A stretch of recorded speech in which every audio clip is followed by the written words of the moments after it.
నమస్తే, welcome to top 4 news. ఇక first topic తీసుకున్నట్లయితే పేరు గొప్ప ఊరు దిబ్బ అన్నట్టు ఉంది హైడ్రా పరిస్థితి. చెప్పడానికి నీతులు కానీ పాటించడానికి కాదు అన్నట్టు వ్యవహరిస్తోంది. 10 మందికి నీతులు చెబుతూ ఎలా బతకాలో చెప్పే హైడ్రా తన దగ్గర పనిచేస్తున్నటువంటి సిబ్బందిని మాత్రం జీతాలు ఇవ్వక వేధిస్తోంది. ఇక రెండో టాపిక్ చూసుకున్నట్లయితే ట్రిబుల్ ప్రతిపాదించినటువంటి గ్రామాల్లో కలకలం మొదలైంది. సర్వే నెంబర్లు ప్రకటించడంతో బాధిత రైతులు తీవ్ర ఆందోళనకు దిగుతున్నారు. గ్రామాల వారీగా ట్రిబుల్ వ్యతిరేకంగా బాధిత రైతులు నిరసనలకు దిగుతున్నారు. కోట్ల విలువైనటువంటి పొలాలను ట్రిబుల్ ఇచ్చేది లేదని తీర్మానాలు చేస్తున్నారు. ఇక టాప్ 4లో టాపిక్ చూసుకున్నట్లయితే తెలంగాణలో పేదలకు నాణ్యమైన ఆరోగ్య సేవలు అందించడంలో కీలక పాత్ర పోషిస్తున్నటువంటి ఆరోగ్యశ్రీ పథకం మరోసారి సంక్షేమంలోకి వెళ్ళింది. ప్రైవేటు నెట్వర్క్ ఆసుపత్రులు అర్ధరాత్రి నుంచి రాష్ట్ర వ్యాప్తంగా ఆరోగ్యశ్రీ సేవలను నిలిపివేశాయి. 9 నెలలుగా ఆరోగ్యశ్రీ నెట్వర్క్ ఆసుపత్రుల సమస్యలు పరిష్కారం లేకుండా ఉండడంతో ఈ నిర్ణయం తీసుకున్నాయి.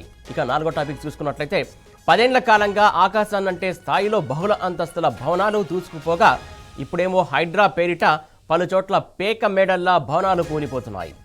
సామాన్య జనాలతో పాటు రియల్ ఎస్టేట్ వ్యాపారులు భయాందోళనకు గురవుతున్నారు. కుదేలైనటువంటి సిటీ రియాలిటీని చూస్తే పిటి అనిపిస్తోంది. మొత్తంగా ఈ 4 అంశాలకు సంబంధించి లోతైన విశ్లేషణ చేసే ముందు టాప్ 4 హెడ్లైన్స్ ఒకసారి చూద్దాం. రైట్గా టాప్ 1 న్యూస్ చూస్తున్నాం. హైడ్రా ఆగమాగం, జీతాలు లేక సిబ్బంది సతమతం. రైట్గా టాప్ 2 న్యూస్ చూస్తున్నాం. ట్రిబుల్ ప్రతిపాదిత గ్రామాల్లో కలకలం, భూములు ఇవ్వబోమని తీర్మానం. రైట్గా టాప్ 3 న్యూస్ చూస్తున్నాం. తెలంగాణలో ఆరోగ్యశ్రీకి అనారోగ్యం, సంక్షోభంలో వైద్య రంగం. రైట్గా టాప్ 4 న్యూస్ చూస్తున్నాం. పిటిగా మారిన సిటీ రియాలిటీ, కుదేలైన రియల్ రంగం.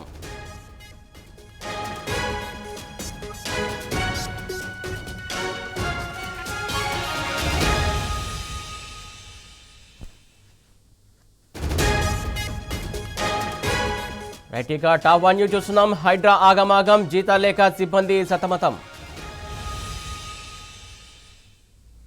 రైట్గా టాప్ 2 న్యూస్ చూస్తున్నాం. ట్రిబుల్ ప్రతిపాదిత గ్రామాల్లో కలకలం, భూములు ఇవ్వబోమని తీర్మానాలు. రైట్గా టాప్ 3 న్యూస్ చూస్తున్నాం. తెలంగాణలో ఆరోగ్యశ్రీకి అనారోగ్యం, సంక్షోభంలో వైద్య రంగం. రైట్గా టాప్ 4 న్యూస్ చూస్తున్నాం. పిటిగా మారిన సిటీ రియాలిటీ, కుదేలైన రియల్ రంగం.